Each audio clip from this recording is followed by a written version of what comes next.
If you've ever felt inflamed, congested, or reactive and thought, why does my body feel like it's constantly on edge?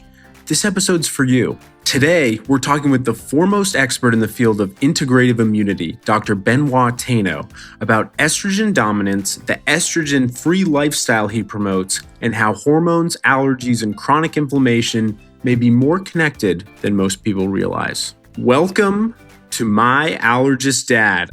Throat tickle or itchy eye, skin rash or a patch of hives. If allergies got you down bad, then just ask my allergist, My Allergist Dad.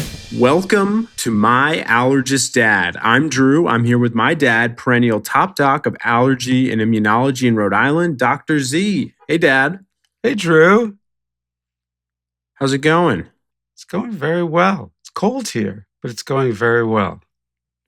I think it's cold there, and I think it's very cold where our special guest is, too, if I'm not mistaken. For those who weren't listening during our intro, we have a really special guest. Really excited about this, Dr. Benoit Tano.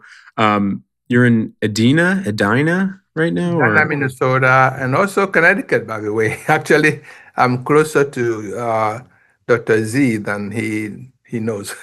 You're Really? in Connecticut right now? Yeah, Where? in Hartford, Connecticut. Oh, you're only an hour and a half away. Yeah, You guys could meet in Mystic. so we can meet and talk. Well, we're really excited to have you on. One of the reasons that I was very excited to have Dr.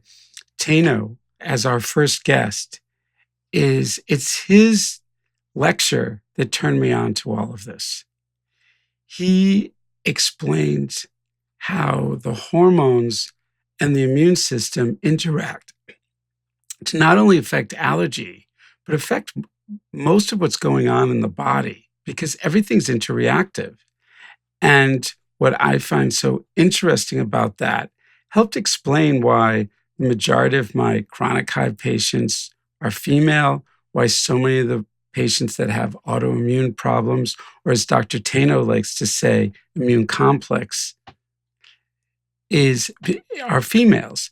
And it's only now that the allergy literature is discussing hormones, is discussing the hormone receptors, is discussing the microbiome, where his lecture 6 years ago discussed it in detail. And as I was showing you earlier, I have a poster of one of his that I used. At some point, maybe later, for those just listening, I'll try to describe every element of that poster. In fact, I use it to explain what's going on to my patients, including one thing that I thought, Benoit, you might also want to touch upon today is insulin resistance. Because Right. in your poster, you speak about how higher insulin levels affects the mast cells. So first of all, thanks for having me here. I think we're going to have a long discussion.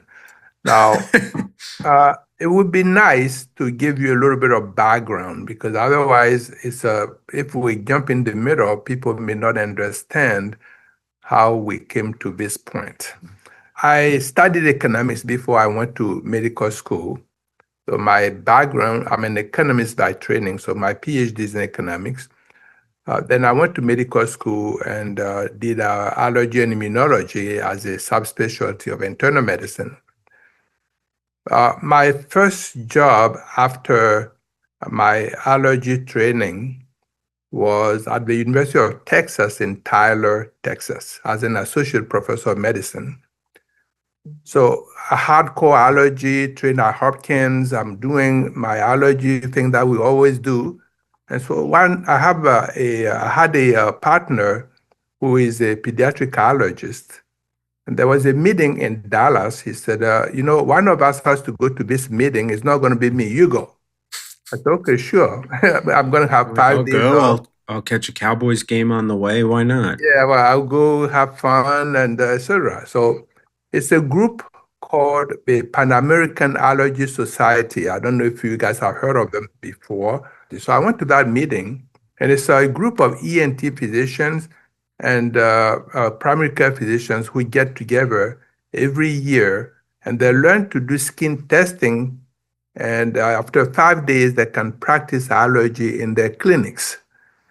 Mind you, I was frustrated and not happy about that, right? Because here I am after internal medicine, I have to do 2 more years for subspecialty before I can call myself allergist. And these guys do in 5 days. So that part I did not like. But there was someone who did a presentation on hormones and hormone do this, hormone do that. I said, what? Hormones? Why didn't I learn about hormones when I was in medical school? I didn't learn them in residency. I didn't learn them in. There was no endocrinology rotation, or just not to We this do, degree? but it's not the same. The way he presented it was completely different from what I learned in school. Everything's compartmentalized in medicine. So you Yeah. learn about the endocrine system, you learn how it works, you learn about the female menstrual cycle, but it's in women. They don't discuss how everything's interactive with Connected, everything yeah. else. Because there was no applied allergic endocrinology or anything No, like that. we should create that. I think it's a good specialty. I have that already now. So um, when he did the presentation, I was kind of puzzled why I didn't learn any of those things when I was in training. So because I did not trust them due to the fact that they do allergy in 5 days, I said, well, let's go buy all the hormone books on the market and try to learn about hormones. So literally, I went and bought that time back in 2007. I went and bought all the hormone books and started reading them. So the more I read, I found out that there was a connection between those hormones and allergy, especially in women, because most of the time we say that allergies start in childhood. Children, they have eczema, they have asthma, they have allergic rhinitis, and they can have allergies, and that can impact their eczema, etc. Like my nephew who's allergic to eggs, that we just found out, and might actually be because of exposure through his eczema. That's right. So these things, and for me, I thought, wow, that's interesting. I found out that many women in their mid-30s or late 30s, 40s, all of a sudden they're coming up complaining of allergies. Saying, okay, I did not have allergies before, but when I turned 35, I'm having allergies. So I said, well, when I started reading about the hormones, I connected that, and I found out that the hormone at play was the estrogen. So the estrogens, when they're too high, they have receptors on the allergy cells, the mast cells, and the basophils. I mean, I just did learn about all of it. So there was a lot of papers written about that, but allergies, we had no clue. We never really pay attention to these kind of things. It's so interesting to hear that it's like there's all this endocrinology research that's connecting it to these elements of allergies, and there was no sort of overlap, or nobody called an allergist besides this one Dallas meeting. Correct. They never call us. They never call us. They never call us. So unless they want Benadryl. Like Dr. Z said, everything is compartmentalized. So you learn this, and we don't really connect them. So I started to connect the dots. I said, well, let me try to explain this to allergists. So I read a little book called The Allergy Detective, Allergic Rhinitis Treatment Secrets Your Doctor May Not Tell You. And that book, half of it is all references. And where is that available? Oh, it's available on Amazon. So, I mean, half of the book is references, trying to explain the estrogen receptors and on mast cells and basophils and all of that. So that was like 2011. Are you wearing like a Sherlock Holmes hat with a magnifying glass on the cover? Correct, exactly. So that was 2011. After that, I started becoming more intrigued. I said, what about obesity? Could this obesity we have in this country be due to hormones? I have no idea, because we never really connected them. So I started digging into it, and then I found out, yes, the obesity is also connected to the hormones.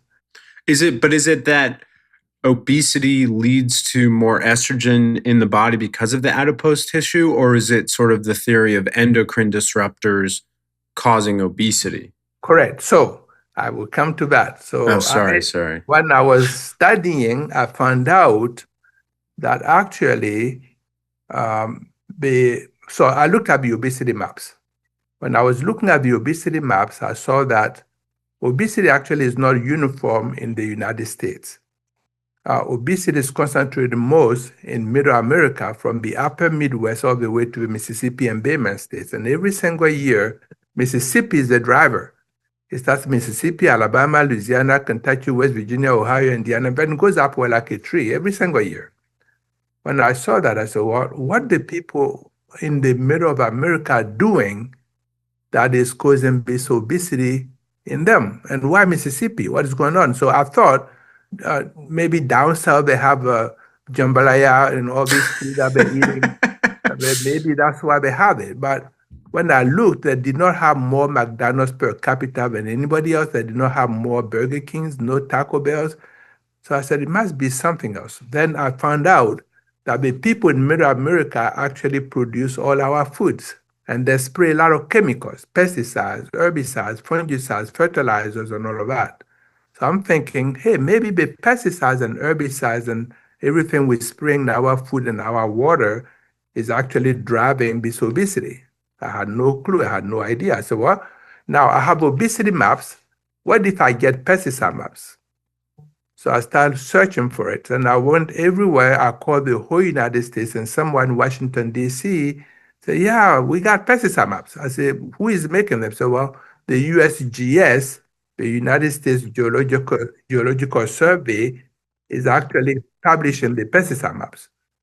I get the pesticide maps, I match them year by year with the obesity maps, and they match perfectly well. So I studied geography in college, and we did some like GIS and stuff. So this would have been. I wish I had known you before. I would have tried to bring you in as a guest lecturer because you did some like geographical detecting. It's pretty Yeah, cool. actually, I did that, and I used John Snow's detection of cholera in England and all of Oh, that.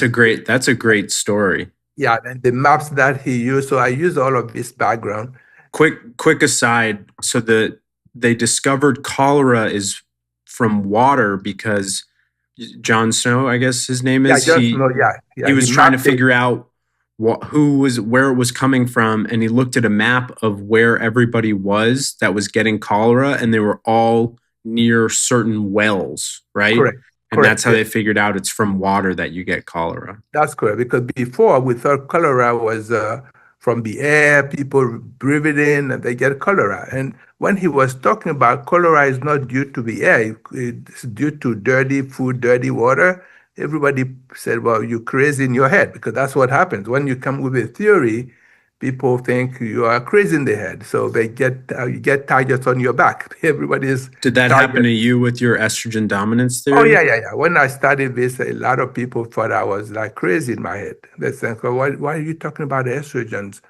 What does estrogen have to do with allergies? A lot of people were questioning that, but that was the case. So I showed that there was a connection. Actually, I did a presentation 2011, USGS invited me in Denver, and I did a presentation. I showed them the maps and how the match, they were so blown out. I said, what? Are you saying that the maps that we make are going to solve medical problems? I said, yeah, obviously you can see how all these things match together.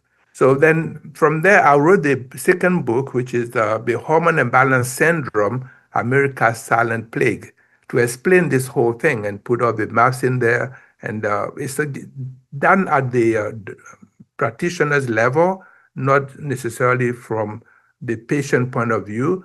And many people, when they see that, they say, wow, now it's a coming to home, right? People are getting it.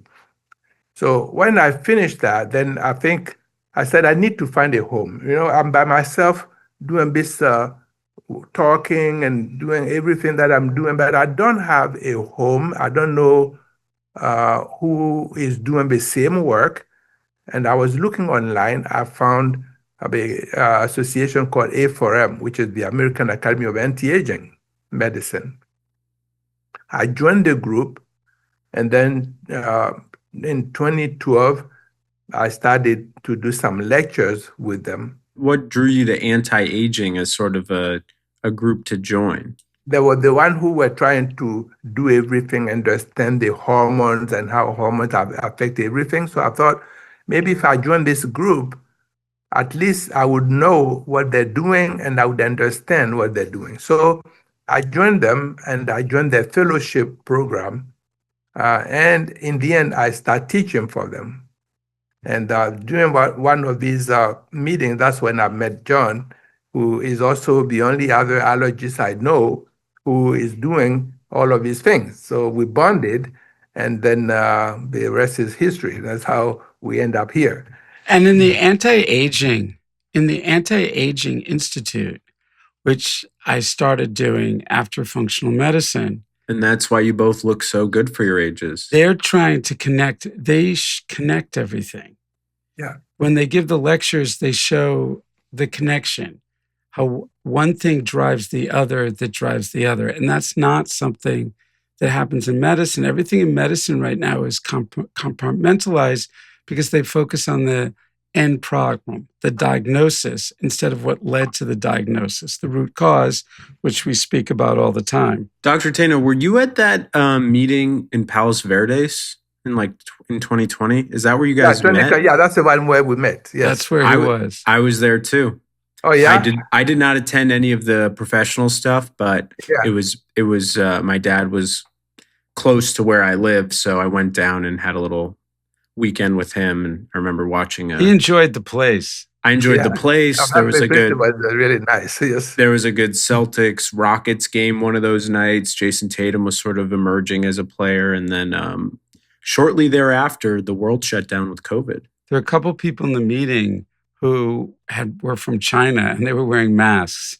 Yeah, they were. Yeah, interesting at that point because they knew that things were coming. Anyway, so when I learned about the toxins, I found out how did I connect that with the obesity and everything else. I found out that. And when you say toxins, are you referring to the pesticides? The pesticides, the pesticides and herbicides.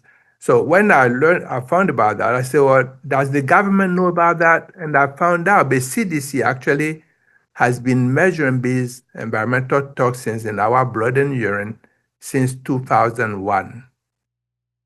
They call it biomonitoring, and they're still monitoring us even to today. They don't do anything about it, but they monitor. They monitor, yeah. They look at the blood and urine of a sample of Americans to see what they will find. And everybody they tested actually has chemicals in them. So we're all full of toxins. So I know some people, like I went to college with someone who's has been now part of multiple companies that do a lot of, disease testing through like sewage. Mm-hmm. Yeah. Do you know if that's stuff? That's part of it. Yeah, they go and check the water. They check all kinds of things to see what they will find. But here, they're taking actually blood samples and urine samples from individuals and checking what they will find. And everybody has toxins in them. But the conclusion is always, we don't know. You would find a high degree of cherries if you tested my dad's blood. Okay, yeah. No, so blueberries. Well, I guess it's in the summer it would be cherries. Most other times of the year it'd be blueberries. Yes, right. The CDC finding these toxins in all of us, even in babies. They say, well, we don't know what they're doing. They're there, but we have no idea. Even to today, they still say the same thing. So I went to their website and I looked at the chemical groups that they're finding in our blood and urine to see what they're doing. That was 2009. So I was continuing from 2007 to 2000. I'm still studying. And I went there, checked, and I found out many of the chemicals actually are thyroid disruptors, what we call the endocrine disruptor. They disrupt the thyroid. And that's why so many people, women especially, they have the Hashimoto's, they have a great disease, they have the hypothyroidism, thyroid nodule, thyroid cancer, name it. And if you go to places like Facebook, that's when you find them. They're congregating there, talking to each other, trying to figure out their problem. Do you find Hashimoto's usually manifests like in your 20s, or is there a typical age where it manifests, or could it be any time? It could be any time. Actually, you have younger people who have it, you have older people who have it, so it could be any time. As long as you have toxins in you, those toxins may drive this Hashimoto's. I've noticed more and more, women in my cohort have either been diagnosed or just shared that they developed Hashimoto's. Correct. So it's kind of an interesting thing for me to interject. Right. So Benoit, speaking about how these hormones are associated with thyroid, and there's so much stuff going on with the thyroid. But there's a little point I want to say because it's something I always discuss with patients. You meet patients who are smokers, and people obviously know they're smokers, there's COPD, there's emphysema, there's all this stuff going on in their lungs. And they present because they can't breathe. And the focus is these long-term smokers have emphysema, COPD, and some of them are so bad they're on oxygen. My point being is the smoke doesn't just say, oh, I'm just going to hurt the lungs. The smoke affects the skin. The smoke affects the heart. The smoke affects the immune system. The smoke affects the heart vessels. It even affects the allergy cells because your IgE is high. And the reason I'm interjecting that, and it's something Benoit may or may not agree with me, is these toxins are not selective either. They're not just saying, we're just going to hit the thyroid. They're good. They're hitting the immune cells. They're hitting the reproductive organs. They're hitting the brain. They're hitting everything. They're in the skin. And that's, yes, it's becoming the presentation of Hashimoto's. And then people, what happens with the doctors, they say, oh, you have Hashimoto's. I once had a patient who had Hashimoto's for years. She had very high anti-thyroid, thyroid peroxidase, high thyroid antibodies. And she ended up presenting to me with severe hives, and she was pregnant. I ended up doing a celiac screen on her, and though she had no GI symptoms, she had very high celiac antibodies. And by going gluten-free, ended up helping her hives. But everything said, we're monitoring this like disease, this little creepy thing that's coming in and destroying us, and no one's doing anything about it. The simple thing is not to use the get rid of the pesticides. And find a more natural way to fix it, which to me makes sense.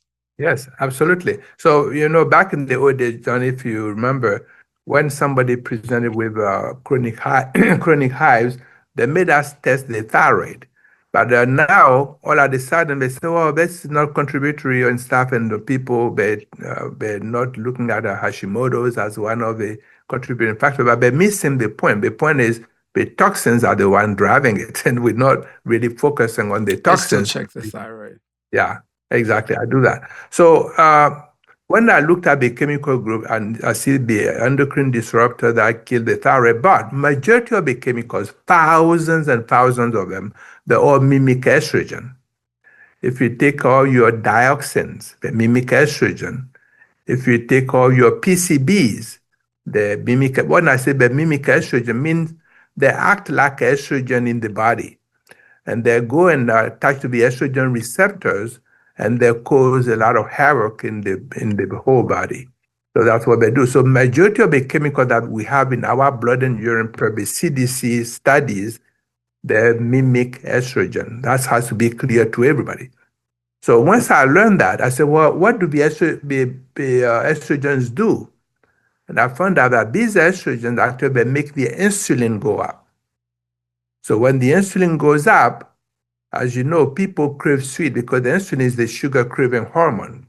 So people crave sweet, or if inadvertently they eat the sugar containing things or carbohydrates, which is the base of the diet in America. If you look at many people, they eat a lot of carbs. And when they eat those carbs, their blood glucose goes up, and the insulin takes the excess sugar they don't need and puts into fat cells. Simple mechanism. So everybody's ballooning all of a sudden. And in the mid-1990s, we introduced some of the worst estrogen compounds in our food chain. I'm not going to say names, but those compounds, they're highly, highly estrogenic. Are those the compounds from pesticides, or are they directly in our food? Yeah, the pesticides, and they're in our food, directly in our food. Mm-hmm. And because of that, all of a sudden, obesity that was going up slowly in 1997, if you look at the obesity trends, it took off astronomically, and it has not come down. And since the mid 1990s worldwide, we have weight problems. But the World Health Organization account 2025 last year, if we did not do anything, there would be 2.7 billion people. By now, probably we have 3 billion people of that are overweight worldwide or more. But we're not checking, we're not keeping track of those things. So in the end, we don't even know what is happening at the country level, in the other countries. We have no idea. But people are trying to track that. But their conclusion has always been it's calorie in, calorie out. Oh, they eat too much, they're not exercising. That's why they're gaining the weight. And they're not connecting the dots. They're not trying to see how these pesticides and herbicides and fungicides and everything we spraying in our food is driving those chronic diseases that we see around. Two things that I'm thinking about as you speak. One, as I always say, we're always treating the end game. So what you're Treat saying the cause, explains, defeat the symptom.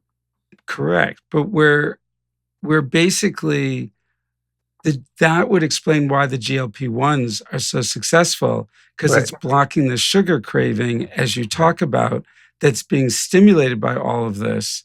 And what frustrates me, because you wouldn't have to do the latter if you controlled the former. Right. And my question to you is, a lot of people who are on the GLP-1s, I listen to this podcast, there's a voice going on that's really affecting their feelings about food. There's this whole food noise and everything. Do you think that the same thing going on as you're speaking, that's stimulating the insulin, the receptors, is also affecting the brain? Oh yeah, there's no doubt about that. Yes, of course. People have foggy brains, they have all of that because of the toxins can affect the brain directly. Alzheimer's and other things may be due to the toxins as well. So to study all of these things, what I can go on and explain to you all my theories and what I have come up with. Can we just hit upon the estrogen receptor on the mast cells and the insulin receptor on the mast cells? Correct. And your theory, because part of it is saying you should try to be as organic and non-GMO, as well as you say don't have as many phytoestrogens. But can you touch upon that? Because as in the allergy world, the patients present to us with hives. Right. And how your theory affects all of it. And also, another theory I'd like to hear about, because patients ask us about the vaccines and the delayed hives, which sometimes I think is just noise from the antibodies from the boosters. Right. If you agree with that, and it's not really a reaction, it's just part of the body being stimulated in the mast cells in the background. Yeah. So I'd like to know your thoughts on all of this. So the idea is that the insulins are going up. If we look at insulin, we think in isolation, insulin don't do a whole lot for allergy, right? Because we don't really connect them. But it turns out the insulin actually cause the mast cells to proliferate. So if you have insulin resistance, your mast cells are going to go crazy. They're going to proliferate. And we have a lot of mast cell diseases in women, for instance, what we call irritable bowel cell, not irritable bowel, irritable bladder, like IC, interstitial cystitis. That is a mast cell disease. And Migraines. a lot of women have that. But when you think about many conditions like mast cell activation syndrome, now that we have put syndrome, it's a lot of women who have that. You wonder why we have so many women suffering from these allergic diseases and men are not. So when you look carefully, women have more estrogen than men. So when they have an estrogen overload, that drives the allergy cells to react. And that's why women have more than men. So the mast cell activation syndrome then is not only the mast cell going crazy by themselves. Something is activating the mast cells. And that's why I come in. I say, well, there are the toxins that have direct receptors on the mast cells. If you take estrogen, they have receptors. If you take many of the organochlorine, they have receptors on the mast cell. If you take organophosphate, which are the insecticides, they have uh, receptors on the mast cells. I try to say the same thing. Don't try to focus on it as mast cell activation syndrome as an isolation. You have activated mast cells in response to what's going on in your body. What are the mast cells? The mast cells, they are the white blood cells that contain many of the histamines and other chemicals that drive the allergy. So they're the white blood cells that have like the IgE receptors and the things that Exactly. are They have the activating IgE your receptor. inflammation, your hives, your Correct. itchiness. Your Okay. itchiness, correct. Your nasal symptoms, your everything. And it's not only mast cells, it's also the basophils. Many people talk about mast cell activation syndrome, but we're not talking about the basophils, which are also do have the same receptors and they have the same chemical that they're pouring out. So we don't have only mast cells. What I'm trying Are to get. those part of allergic reactions, or do those just present similarly to allergic Oh reactions? no, they are also part of the allergic reaction. So they're Okay. contributing to the allergies. So overall, I'm saying that the toxins are actually some of the drivers of everything. So I Uh-huh. have coined a term that I call turbine.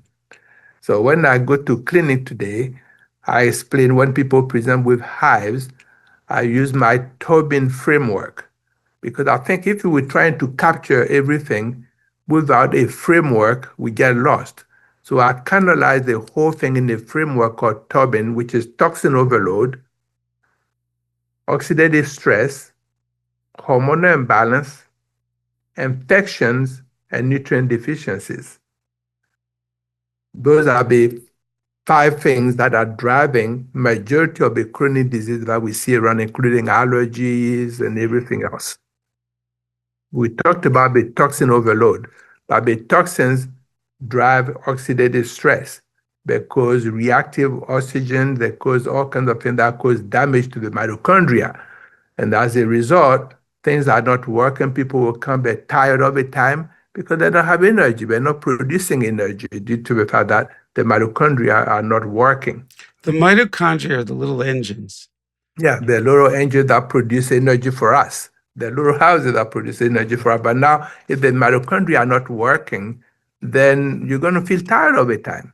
You're not making the energy called ATP. That's the actual name because the mitochondria are completely shot. But also, once you have the oxidative stress, that is going to affect your hormones. The toxins directly affect your hormones. You have less progesterone, but you're making more estrogen.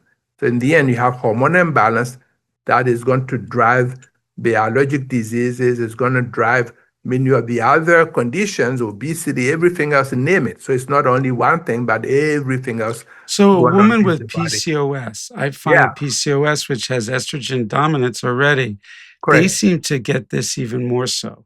That's correct. They will have more problem with that. And then the infections, if you notice since COVID, we having more and more people with hives. And that's the women who present with hives. A lot of them since COVID. Oh, when I got COVID, now I started having this breakout and they're not going away. It turns out the IgG that people make when they have the infections or they get vaccination, those IgG also have receptors on the mast cells and basophils.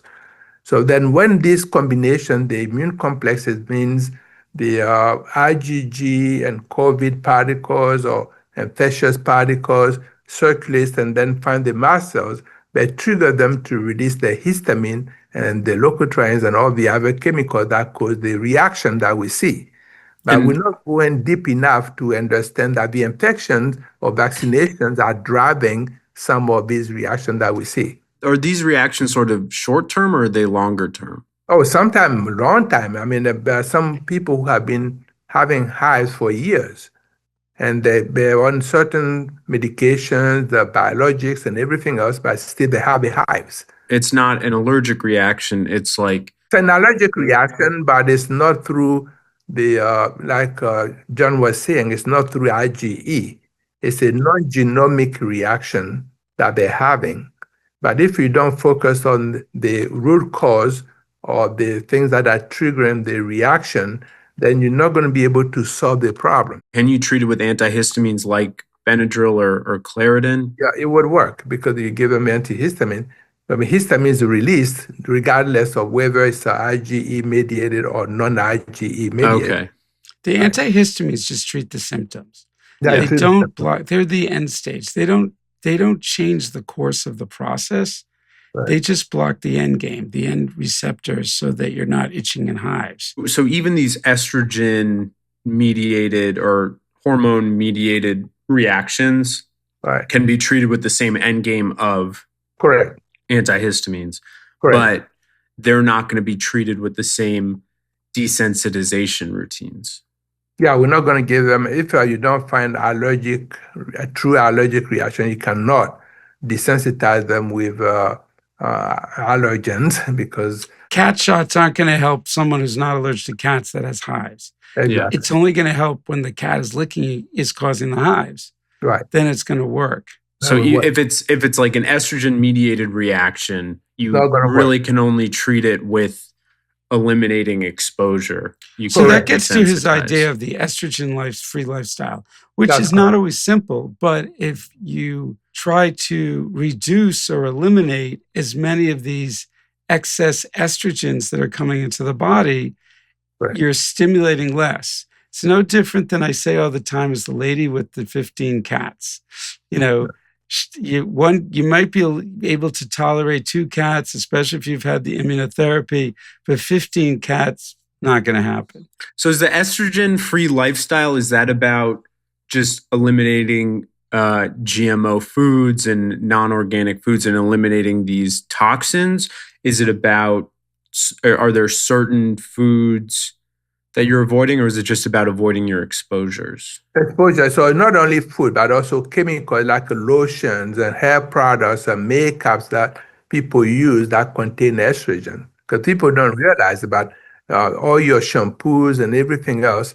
If you look in the back, it says parabens, it says fragrance, it says mineral oils, it says petroleum. All of those things contain estrogen. They're all estrogen. What about tofu? Tofu is estrogenic because soy is one of the biggest estrogen compound that we have. And soy has become more estrogenic. Why? Because soy is GMO. Mm.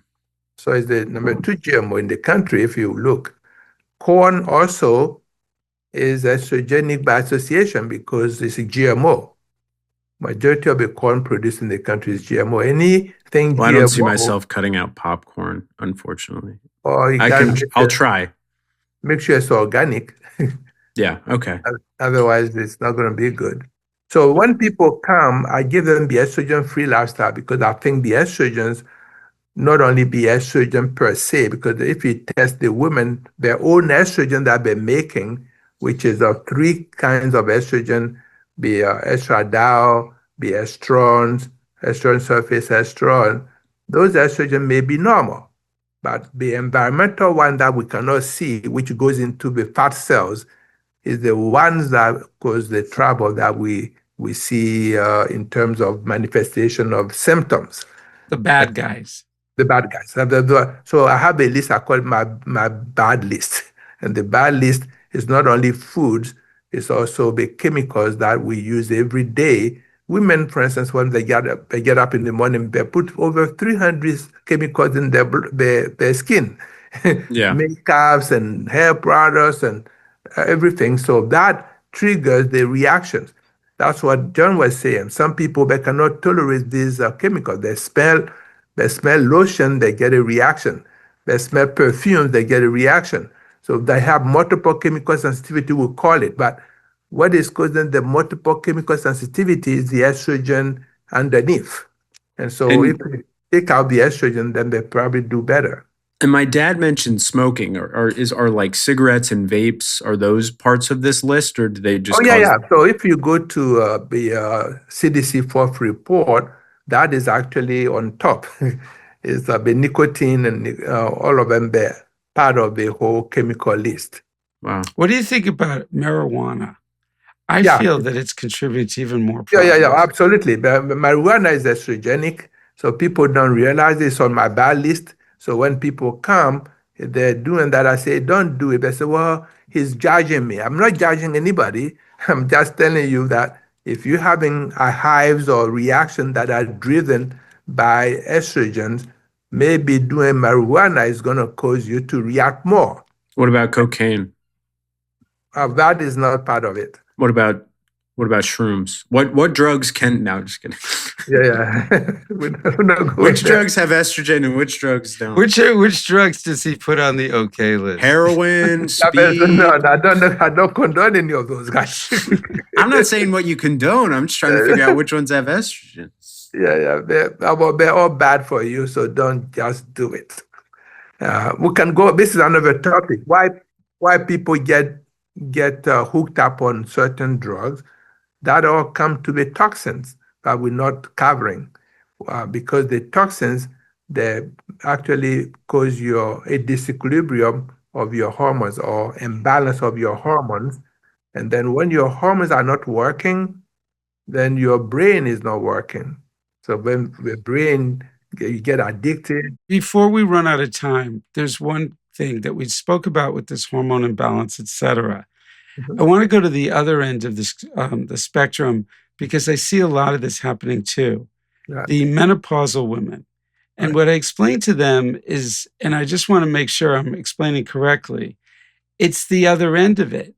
It's still estrogen dominance, even though you're not making it. You're still making some estrogen, but now I always say you're lacking progesterone, because what I remember you saying is Right. that one of the reasons it's affecting women in their mid-30s on, and it's associated with fertility issues, is progesterone is anti-inflammatory, as I say, and estrogen's inflammatory, according to you. And Right. so now the menopausal women don't have any progesterone. And it's Right. the complete lack of it that still causes this imbalance. I'm Am I glad you correct in bring what it. I'm Yeah, saying? I'm glad you bring this up, because a lot of times when the menopausal women come to clinic, they're having all these problems, and I say, "Hey, it's your estrogen." She said, "Oh, I'm menopausal. I'm not making any estrogen." That's what they have been told, because when they go see other people, they say, "Well, you're menopausal. You're not making estrogen." They don't tell them the difference between estrogen and estrogen. The only estrogen you're not making when you are menopausal is estradiol, but you make estrogen until end of time. You make the estrons instead of the estradiol, and the estron interconverts with the estradiol in the body. They have a pathway through the interconnect. That's why menopausal women also can have breast cancer that is estrogen receptor positive. Because if you have no estrogen, how do you get a breast cancer that will feed on estrogen? They always have it, but they don't know that. So I explained to them, you always have estrogen, and not only your own you're making until end of time, you're also making estrogen, you're having the estrogen from outside sources like your food, your water, and the toxin that are making your estrogen go And your up. California Kush. And everything else that is driving your estrogen. And so you have to go estrogen free. And that's why I promote the estrogen free lifestyle. Actually, I wrote a book. I just published a book on that. It's called the Estrogen Free Lifestyle. So, Dr. Tano, where can people find your resources, including more about the estrogen-free lifestyle? Yeah, so most of the books, we have them on Amazon. So if people put my name, they can find the books on Amazon. What's the newest book? The new, I mean, I have several books on Amazon. If you go there, I have like close to 100 books on Amazon now. Wow. Yeah, so the estrogen-free lifestyle is just one. I have books on the Tobin protocol, the Tobin that I'm talking about, the toxin overload and everything else. Mm-hmm. So everything I think of, I write in the book and I put it on Amazon. So that way people can have access to it. Do you have any romance or mystery novels, or is it all allergy? I do have that. Actually, I haven't published it yet, but I have it. I'll read it. You want to hear about it? So if you wanted a set of eyes, I'd read that manuscript. Yeah, that one, So you know all the vices that people have, like greed, wickedness that we have in here. So I have what I call the alien contagions. So the aliens, they send viruses that attack only people who have these vices. And it clears them up and they become nice. It's the opposite. Yeah, so when we give them, the aliens send the virus, and the people who were greedy, ruthless, and stuff, they get contaminated, and then all of a sudden they're so nice, and they're giving everything away to It's everybody. like Scrooge. Suddenly becomes nice. That's correct. You It's a can put it on metaphor. Hallmark. It's a metaphor for eliminating estrogen from your diet. That's right. Just eliminate estrogen, the bad stuff that causes the trouble. So before you hire and fire, check hormones. And before marrying and divorcing, check hormones. I'm gonna have to do an audit of all the compounds and beauty stuff in my apartment with my fiance to make sure it's not Correct. too much estrogen in here. So it's not, we go counseling, we go to the priest or rabbi, get counseling, but we never look at our body composition to see what is going on. Because currently you see that many people have anxiety, depression. All those anxiety, depression also are due to the toxins in our body. But nobody is talking about them either. So marriages don't happen because people cannot carry a relationship until marriage because of the anxiety or the depression taking over their lives. Mm-hmm. So if you check those things before you go marry, then your marriage will last longer than not. Look, we're learning about allergies, we're learning about drugs, we're learning about marriage, and we're learning about aliens. So there's been a lot of really amazing stuff today. I want to thank Dr. Tano for all of his time and really enlightening and groundbreaking research and realizations. I also want to plug your website, which I believe has a lot of this helpful information. TayaProMediverse.com. That's TayaProMediverse.com. Is that correct? Correct. So that's a great place to get a lot of Dr. Tano's resources, and you can and should buy a lot of his books on Amazon, like The Estrogen-Free Lifestyle, The Allergy Detective. There's a lot of really great resources and materials, and really appreciate your time, and I hope you have a great time in Hartford. Benoit, thanks for coming. Every time I hear you speak, I learn something new. Yeah, thanks for having me. I feel the same way. Admittedly, this is my first time hearing Dr. Tano speak, but I've learned a lot. Thank you. Thank you, Dr. Tano. Thank you, Dad, as always. And thank you, listeners, for checking out the show. Hopefully, you learned something from today's conversation. I know I definitely did. And if you're enjoying these conversations, subscribe so you don't miss new episodes. It also helps more people find the show, which we really appreciate. Again, follow the link in our description. Send us your questions so we can answer it on the show. And before we go, Dad, Dr. Tano, any final thoughts? No, this is great. I really enjoyed it. Thank you, Benoit, again for coming.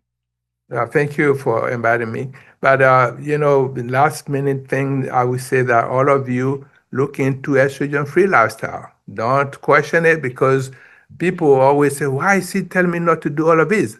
Or tomorrow's medicine and detox. Tomorrow's medicine is going to be a detox medicine, if you ask me, because if we're all full of toxins that are driving chronic diseases, unless we take those toxins out, we're not going to go anywhere. So beware. The word is detox. Yes, detox. All right. Thank you so much. Thank you all for listening, and we'll see you next time. If allergies got you down bad, then just ask my allergist, My Allergist Dad. The My Allergist Dad podcast is for general informational and entertainment purposes only and does not constitute the practice of medicine, nursing, or other professional healthcare services, including the giving of medical advice, and no doctor-patient relationship is formed. The use of information on this podcast or materials linked from this podcast is at the user's own risk. The content of this podcast is not intended to be a substitute for professional medical advice, diagnosis, or treatment. Users should not disregard or delay in obtaining medical advice for any medical condition they may have and should seek the assistance of their healthcare professionals for any such conditions.